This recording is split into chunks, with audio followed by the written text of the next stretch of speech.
श्रद्धेय छात्र छात्रीगण जगतसिंहपुर शिक्षा संयोग कार्यक्रम को तुम मानक स्वागत।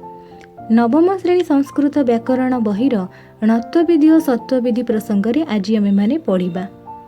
प्रथमे आम्भे माने णत्वविधि संपर्क रे जानिबा। णत्वविधि कहिले कौन बुझाए यह स्वतः प्रवृत्त भावे मनरे प्रश्न उठे। न स्थान रे ण हेबाकू णत्वविधि कुहाଯାଏ। विधि कहले नियम को बुझाए। पुष्पाणि बालकान् विकीर्णः नराणाम बालानाम आदि पदमानंकु लक्ष्य कर। एठारे केतेक स्थान रे नकार एवं णकार शुणिबाकू मिलुअछि। अतएव केउठारे णकार रहिब विशद विवरण सह जानिबा। णत्व विधिर केतेक साधारण नियम उपरे आलोकपात करिबा।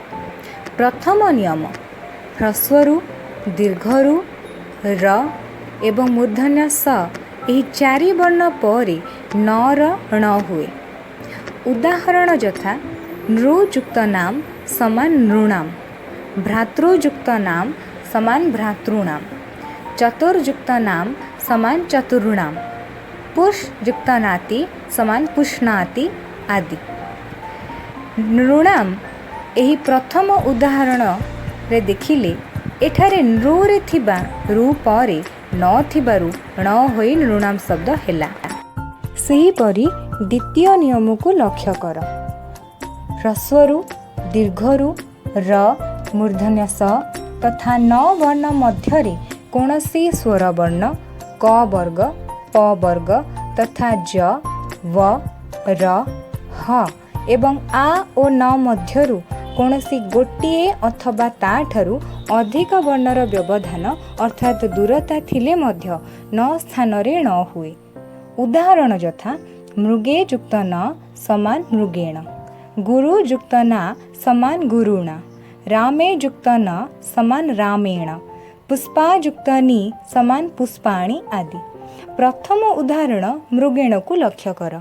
एठारे मृ ठारे थिबा ह्रस्वरु ओ ता परे क वर्गर ग ओ ए र व्यवधान बा दूरता थिले मध्य न र ण हेला। किंतु दृढ़ेन रसेन अर्थेन रसानाम रे न र ण हुए नाही। कारण एठारे र ह्रस्वरु तथा न मध्यरे उपयुक्त अक्षर बदଳରେ अतिरिक्त अक्षर मध्य आसीथाए। आउ एक विशेष बिंदु उपरे आलोकपात करिबा। पदांतरे न र ण हुए नाही। उदाहरण यथा देवान रामान हरिन गुरुन आदि। एठारे देवान रे न पदर अंत बा शेष रे थिबारु ण हेला नाही। णत्व विधि परे वर्तमान सत्व विधि संपर्क रे जानिबा। दंत्य स स्थान रे मूर्धन्य स हेबाकू सत्व विधि कुहाଯାଏ। विधि कहिले नियम को सत्व विधिर साधारण नियम मानक मध्यरु प्रथम नियम को लक्ष्य कर। अ आ को छाड़ी अन्य स्वर वर्ण क वर्ग एवं रकार परवर्ती तथा आदेश और प्रत्यय संबंधी दंत्य स स्थान रे मूर्धन्य स हुए। उदाहरण यथा रामे युक्त सु समान रामेषु, साधु युक्त सु समान साधुषु, वने युक्त सु समान वनेषु, भवे युक्तस्यति समान भविष्यति आदि। प्रथम उदाहरण रामेषु को लक्ष्य कर। एठारे रामे पदरे थिबा स्वर वर्ण एकार परवर्ती दंत्य स स्थान रे मूर्धन्य स होइछि। सेहीपरि द्वितीय नियम को लक्ष्य कर।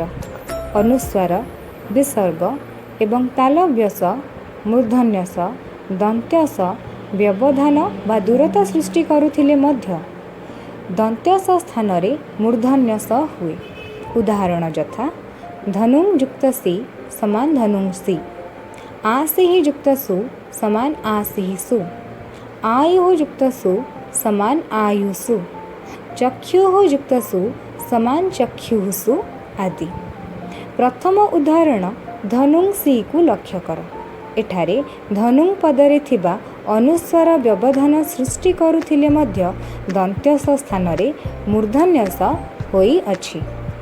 ବର୍ତ୍ତମାନ କେତେକ ବିଶେଷ ବିନ୍ଦୁମାନଙ୍କ ଉପରେ ଦୃଷ୍ଟିପାତ କରିବା। ପ୍ରଥମ ବିନ୍ଦୁ, ରାମସ୍ୟ ଲତାସୁ ଆଦିରେ ଦନ୍ତ୍ୟସ ସ୍ଥାନରେ ମୂର୍ଧନ୍ୟ ସ ହେବ ନାହିଁ, କାରଣ ଏଠାରେ ଅ ଆ ପରେ ଦନ୍ତ୍ୟସ ରହିଥିବା ହେତୁ ଏହି ନିୟମ ହେବ ନାହିଁ।